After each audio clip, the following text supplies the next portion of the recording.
അപ്പോൾ ദേ നമ്മൾ ഇന്ന് ഉണ്ടാക്കാൻ പോകുന്നത് ബീഫ് സ്റ്റൂ ആണ് കേട്ടോ. അപ്പം എൻ്റെ യൂട്യൂബ് ചാനൽ നിങ്ങളെല്ലാവരും ഒന്ന് സബ്സ്ക്രൈബ് ചെയ്യുകയും കമൻറ്റ് ചെയ്യുകയും ലൈക്ക് ചെയ്യുകയും ഷെയർ ചെയ്യുകയും ഒക്കെ ഒന്ന് ചെയ്യണം കേട്ടോ, ഒന്ന് സപ്പോർട്ട് ചെയ്യണം. ഷോർട്ട് വീഡിയോസാണ് ഇപ്പോൾ എല്ലാവരും കൂടുതൽ കാണുന്നത്. ഷോർട്ട് വീഡിയോസ് ഒക്കെ ആൾക്കാർ കാണുന്നുണ്ട്, കാണുന്നില്ലെന്നല്ല ഞാൻ പറഞ്ഞത്. ലോങ് വീഡിയോസ് ആൾക്കാർ കാണുന്നത് കുറവാണ്. അപ്പോൾ ലോങ് വീഡിയോസിനാണല്ലോ കൂടുതലും നമുക്ക് ഏണിങ്സ് കിട്ടുന്നത്. അതൊക്കെ ഉണ്ടെങ്കിൽ മാത്രമേ നമുക്കൊന്ന് ഇതായിട്ട് പോകാൻ പറ്റുള്ളൂ. ആഡ്സിൽ നിന്നാണ് കൂടുതൽ യൂട്യൂബ് വീഡിയോസിൽ കിട്ടുന്നത്. അപ്പം യൂട്യൂബ് വീഡിയോസിന് ലെങ്തി ആയിട്ടുള്ള വീഡിയോസിനാണ് കൂടുതലും എന്താ പറയുന്നത്, വ്യൂസ് ഉണ്ടെങ്കിൽ മാത്രമേ നമുക്ക് ഏണിങ്സ് കിട്ടുള്ളൂ. അപ്പോൾ നിങ്ങളെല്ലാവരും പരമാവധി ഒന്ന് സപ്പോർട്ട് ചെയ്യുക, ലൈക്ക് ചെയ്യുക, ഷെയർ ചെയ്യുക, ഒക്കെ ഒന്ന് ചെയ്യുക, കമൻറ്റ് ചെയ്യുക. അപ്പോൾ അതേ നമുക്ക് ബീഫ് സ്റ്റൂ ഉണ്ടാക്കാൻ തുടങ്ങാം. ബീഫ് സ്റ്റൂ ഉണ്ടാക്കാനുള്ള ഇൻഗ്രീഡിയൻസ് ഒക്കെ ഞാൻ റെഡിയാക്കി വെച്ചിട്ടുണ്ട്. സവാള, ഇഞ്ചി, വെളുത്തുള്ളി, പച്ചമുളക് ഇത്രയും പൊടിച്ച് വെച്ചിട്ടുണ്ട്. പട്ട, ഗ്രാമ്പു, ഏലക്ക, കുരുമുളക് ഇത്രയും റെഡിയാക്കിയിട്ടുണ്ട്. കറിവേപ്പില. പിന്നെ ബീഫ് നമ്മൾ ഓൾറെഡി കുരുമുളക് പൊടി, ഉപ്പും ഇട്ട് പീസും ബീഫും ഉരുളൻകിഴങ്ങും ക്യാരറ്റും വേവിച്ച് വെച്ചിട്ടുണ്ട്. ബീൻസ് ഉണ്ടെങ്കിൽ നമുക്ക് ബീൻസും ചേർക്കാം കേട്ടോ. പീസല്ല, ബീൻസ്. പീസ് ഓൾറെഡി ഇതിൽ ഇട്ടിട്ടുണ്ട്. പിന്നെ ഇതാ നമ്മളിവിടെ തേങ്ങാപ്പാൽ, 1-ാം പാലും 2-ാം പാലും പിഴിഞ്ഞ് വെച്ചിട്ടുണ്ട്. അപ്പോൾ നമുക്ക് ഉണ്ടാക്കാൻ തുടങ്ങാം. വലിയ പാത്രത്തിനൊന്നും ആവശ്യമില്ല, കുറച്ചേ ഉള്ളൂ കേട്ടോ. അതുകൊണ്ടാണ് ഞാൻ ചെറിയ പാത്രം എടുത്തത്. ഇതാവുമ്പോൾ പെട്ടെന്ന് വഴണ്ട് കിട്ടും. അതിലേക്ക് നമുക്ക് നെയ്യ് ഇട്ട് കൊടുക്കാം കേട്ടോ.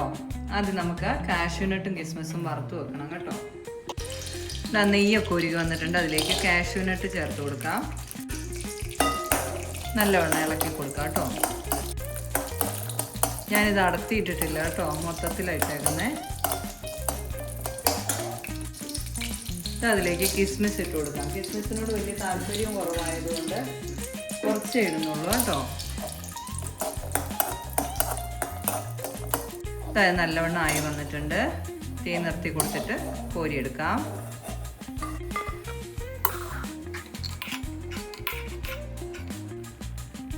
കാഷ്യൂനട്ട് കിസ്മിസും വറുത്തെടുത്തിട്ടുണ്ട്. ഇനി ആ നെയ്യിലേക്ക് പട്ട, ഗ്രാമ്പു, ഏലക്ക, തക്കോലം ഉണ്ടെങ്കിൽ തക്കോലം, കുരുമുളക് ഇത്ര ഇട്ട് കൊടുക്കാം.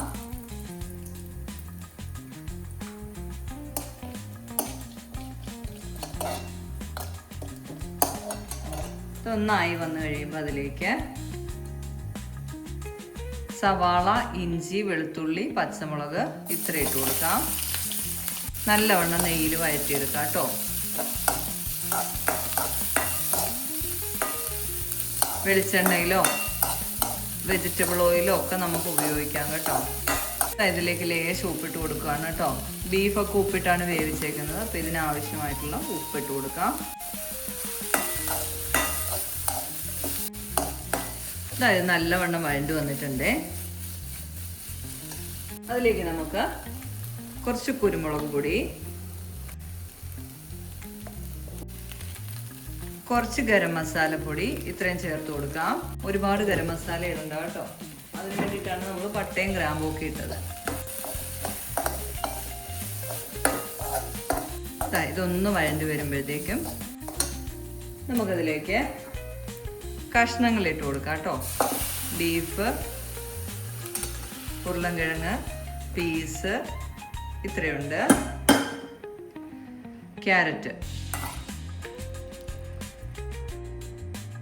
ഇതിലേക്ക് നമ്മളെടുത്ത് വെച്ചിരിക്കുന്ന 2-ാം പാല് ചേർക്കാം. 2-ാം പാലിൽ നമ്മൾ കൊഴുപ്പ് കിട്ടണമെന്നുണ്ടെങ്കിൽ, ഇപ്പോൾ പീസ് നമ്മൾ ഫ്രോസൺ പീസാണ് മേടിക്കുന്നതിൽ കൊഴുപ്പ് ഉണ്ടാവില്ല.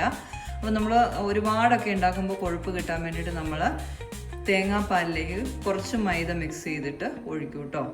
വേണമെങ്കിൽ ചേർത്താൽ മതി, ഞാൻ ചേർക്കുന്നില്ല. കാരണം എനിക്ക് ഓൾറെഡി പീസ് നല്ല വെന്തിട്ടുണ്ട്, അതുകൊണ്ട് അതിൻ്റെ കൊഴുപ്പുണ്ടാവും. അപ്പോൾ 2-ാം പാലിൽ നമുക്കിതൊന്ന് തിളപ്പിച്ചെടുക്കാം.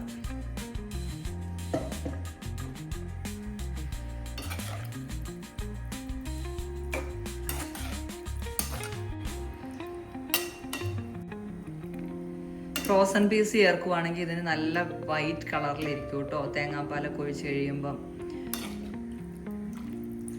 ഇതിപ്പോൾ പീസിൻ്റെ കളറ് ഇതിലേക്ക് മിക്സ് ആവുമ്പോൾ കണ്ടോ, പീസൊക്കെ നല്ല കാണാനില്ല, ഇടയ്ക്കിടയ്ക്കൊക്കെ കാണാനുള്ളൂ. അത് നല്ലവണ്ണം അലന്ന് വന്നിട്ടുണ്ട്, അതുകൊണ്ടാണ്. അപ്പോൾ ഇതൊന്ന് തിളച്ച് വരട്ടെ. ഇത് സിമ്പിളായിട്ട് വെക്കുന്നതാണ് കേട്ടോ. ഇങ്ങനെ എല്ലാം കൂടെ ഒരുമിച്ചിട്ട് ഞാൻ അതുകൊണ്ടാണ് വേവിച്ചത്, അല്ലെങ്കിൽ എല്ലാം വേറെ വേറെ വേവിച്ചെടുക്കണം. ക്യാരറ്റും ഉരുളൻകിഴങ്ങും നമുക്ക് സവാള താളിക്കുമ്പോൾ അതിനുള്ളിലേക്ക് ഇട്ടിട്ട് 2-ാം പാലിൽ വേവിച്ചെടുത്തിട്ട് ബീഫ് ചേർത്താൽ മതിയാകും. അപ്പോൾ കറിവേപ്പിലയും ചേർത്തിട്ടുണ്ട്.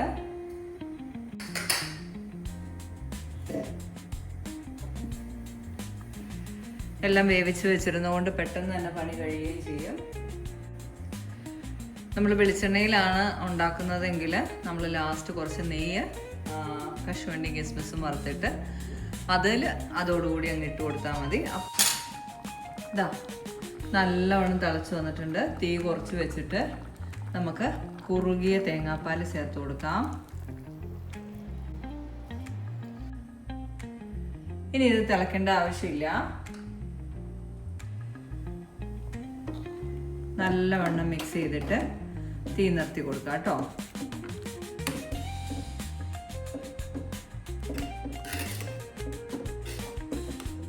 കുരുമുളക് പൊടി, ഗരം മസാല വേണമെങ്കിൽ ഇതിൻ്റെ മുകളിൽ ഭാഗത്തായിട്ട് കുറച്ചിട്ട് കൊടുക്കാം.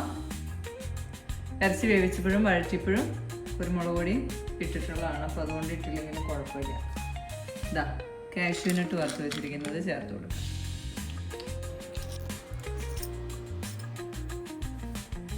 ഒരു കാര്യം മറന്നുപോയി കേട്ടോ. എന്താണെന്ന് വെച്ച് കഴിഞ്ഞാൽ ഇത് ഓപ്ഷണലാണ് കേട്ടോ. നിങ്ങൾക്ക് വേണമെങ്കിൽ ചേർക്കാം. എത്രയേ ഉള്ളൂ. ഇതെന്താ ഇത്തിരി പഞ്ചസാര, ഒരു നുള്ളു പഞ്ചസാര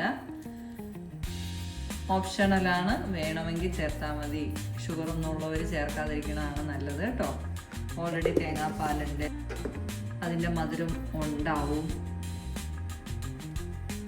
അങ്ങനെ നമ്മുടെ ബീഫ് സ്റ്റൂ റെഡി.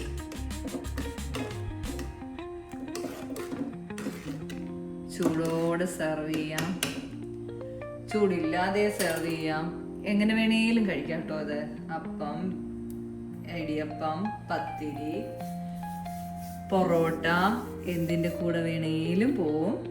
അടിപൊളിയാണ്. സൂപ്പർ ടേസ്റ്റി ബീഫ് സ്റ്റൂ ആണ് കേട്ടോ. അപ്പോൾ എല്ലാവരും ട്രൈ ചെയ്ത് നോക്കണേ. അതുപോലെ സപ്പോർട്ട് ചെയ്യാൻ മറക്കല്ലേ.